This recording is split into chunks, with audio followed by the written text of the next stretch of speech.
अस्सलाम वालेकुम। आज हम स्टार्ट करेंगे chemistry 9th chapter 3 atomic structure, topic 3.3 proton number और एटॉमिक नंबर। प्रोटॉन नंबर और एटॉमिक नंबर। प्रोटॉन नंबर एक एटम में हमें न्यूक्लियस के अंदर प्रोटॉन्स की इंफॉर्मेशन देता है। हमें पता है कि एक एटम में दरमियान में न्यूक्लियस प्रेजेंट होता है और न्यूक्लियस के इर्द गिर्द शेल्स प्रेजेंट होते हैं जिनमें इलेक्ट्रॉन्स प्रेजेंट होते हैं। इस न्यूक्लियस के अंदर दो चीज़ें प्रेजेंट होती हैं, एक प्रोटॉन और दूसरा हमारे पास यहाँ पर न्यूट्रॉन्स प्रेजेंट होते हैं।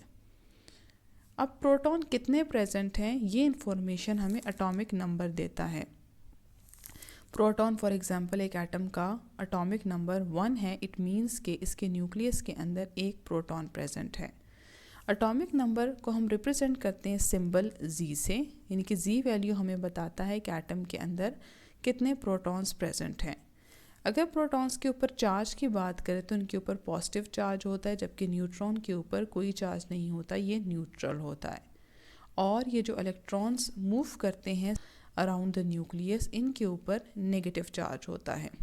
और सेकेंडली, अगर कोई न्यूट्रल एटम है तो न्यूट्रल एटम में जितने प्रोटॉन्स होते हैं इलेक्ट्रॉन्स भी उतने ही होते हैं। तो न्यूट्रल एटम के केस में जो एटॉमिक नंबर है वो हमें नंबर ऑफ़ इलेक्ट्रॉन्स की भी इंफॉर्मेशन देता है।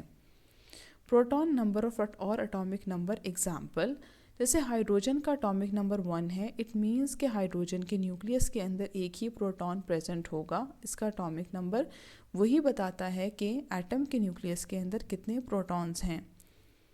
Uniqueness of proton number. Proton number her atom का यूनिक है, इसीलिए हम डिस्टिंग्विश कर सकते हैं एक एटम को दूसरे एटम से with the help of proton number. उसके अलावा प्रोटॉन नंबर हमें पीरियोडिक टेबल में एटम की पोजीशन के बारे में भी बताता है। एक्चुअली हम लोगों ने एटम्स को अरेंज किया हुआ है पीरियोडिक टेबल में on the basis of their proton number. क्योंकि हर एटम का जो एटॉमिक नंबर होता है यानी कि प्रोटॉन नंबर होता है वो चेंज होता है, इसीलिए हमने उसी की बेसिस पे अरेंज किया हुआ है एटम्स को। और हमें एटम्स जो प्रोटॉन नंबर होते हैं वो हमें इंफॉर्मेशन देता है कि पीरियोडिक टेबल में ये कहाँ पे प्रेजेंट होगा, और इसको आइडेंटिफाई करने में भी हमें हेल्प करता है। जैसे कि फॉर एग्जांपल एक एटम है, उसके अंदर 6 प्रोटॉन्स है, इट मीन्स कि वो हमेशा कार्बन होगा। अगर 11 प्रोटॉन्स है इट मीन्स कि वो सोडियम होगा। अगर 7 प्रोटॉन्स है इट मीन्स कि वो नाइट्रोजन होगा। तो हम आइडेंटिफाई कर सकते हैं किसी भी एटम को एक एटम के अंदर जो अंदर प्रोटॉन्स हैं उनको देखकर। नेक्स्ट है न्यूक्लियर नंबर और एटॉमिक मास। न्यूक्लियर नंबर किसे कहते हैं? अभी हमने डिस्कस किया था कि न्यूक्लियस के अंदर दो चीज़ें प्रेजेंट होती हैं, प्रोटॉन्स एंड न्यूट्रॉन्स। तो ये प्रोटॉन्स और न्यूट्रॉन्स का जो सम होता है उसको हम मास नंबर कहते हैं या न्यूक्लियर नंबर कहते हैं। प्रोटॉन्स तो हर एटम में सेम होते हैं, लेकिन न्यूट्रॉन्स एक पर्टिकुलर एटम में चेंज हो सकता है न्यूट्रॉन का नंबर, और इसी न्यूट्रॉन के नंबर चेंज होने की वजह से हम कहते हैं कि एक एटम के डिफरेंट आइसोटोप्स एग्जिस्ट करते हैं। कि अगर फॉर एग्जांपल कार्बन है तो कार्बन के 3 आइसोटोप्स हैं, कार्बन 12, 13, 14। 12 मीन्स के कार्बन के अंदर 6 प्रोटॉन्स हैं एंड 6 न्यूट्रॉन्स हैं। 13 का मतलब है कि 6 प्रोटॉन्स एंड 7 न्यूट्रॉन्स हैं, और 14 का मतलब 6 प्रोटॉन्स एंड 8 न्यूट्रॉन्स।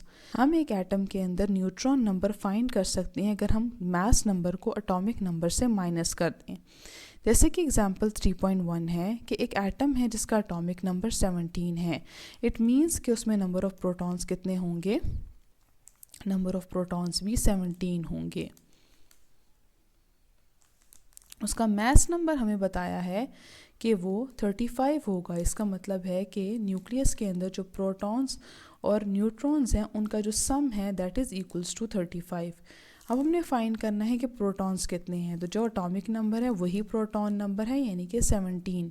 हमने न्यूट्रॉन नंबर फाइंड करना है, तो हमें पता है कि P + N is equals to 35। Proton number 17 है तो न्यूट्रॉन नंबर क्या होगा? तो हम इसको ऐसे 35 - 17 सॉल्व करके फाइंड कर सकते हैं। Answer is 18। Next is radio activity, the process by which unstable atomic nuclei decay and emit radiation, transforming into another atom or isotope. असल में हमें पता है कि एटम के न्यूक्लियस के अंदर दो चीज़ें प्रेजेंट होती हैं, प्रोटॉन्स एंड न्यूट्रॉन्स, और वो इसीलिए एक साथ प्रेजेंट होती है क्योंकि एक न्यूक्लियर फोर्स होती है जो उनको बैलेंस कर रही होती है, उनको स्टेबल कर रही होती है। अगर ये जो प्रोटॉन्स और न्यूट्रॉन्स की रेशो जो है जो न्यूक्लियस के अंदर प्रेजेंट है, अगर वो ठीक ना हो तो फिर एक एलिमेंट अनस्टेबल हो जाता है और ये फोर्स उनको बैलेंस नहीं रख सकती। इस फोर्स ना बैलेंस होने की वजह से एटम अनस्टेबल होता है और वो डीके करता है। डीके कैसे करता है? डीके करने के दो तरीके हैं, या तो वो अपनी बॉडी के अंदर से यानी कि एटम न्यूक्लियस के अंदर से या तो न्यूट्रॉन इमिट करेगा ख़ुद को स्टेबल करने के लिए। जब न्यूट्रॉन इमिट करेगा इसका मतलब है कि न्यूक्लियस के अंदर न्यूट्रॉन नंबर चेंज हो जाएगा, एटॉमिक नंबर वही रहेगा। अगर न्यूट्रॉन नंबर चेंज होता है इट मीन्स के वो दूसरे आइसोटोप में कन्वर्ट हो जाएगा। सेकेंड मेथड है कि वो प्रोटॉन को इमिट करें। प्रोटॉन अगर कोई भी एटम इमिट करता है तो उसका एटॉमिक नंबर चेंज हो जाता है, जिसकी वजह से एक एलिमेंट दूसरे एलिमेंट में कन्वर्ट हो जाता है।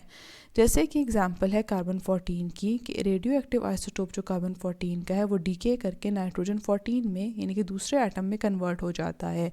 इसीलिए इसी तरह यूरेनियम 238 जो है वो भी एक रेडियो एक्टिव आइसोटोप है, इसीलिए वो भी डीके करता है अपने न्यूक्लियस से प्रोटॉन या न्यूट्रॉन को इमिट करता है। इस तरह वो स्टेबल लेड 206 में कन्वर्ट हो जाता है। आई होप कि आपको प्रोटॉन नंबर का कंसेप्ट समझ में आ गया होगा। Thank you so much. Allah हाफिज़।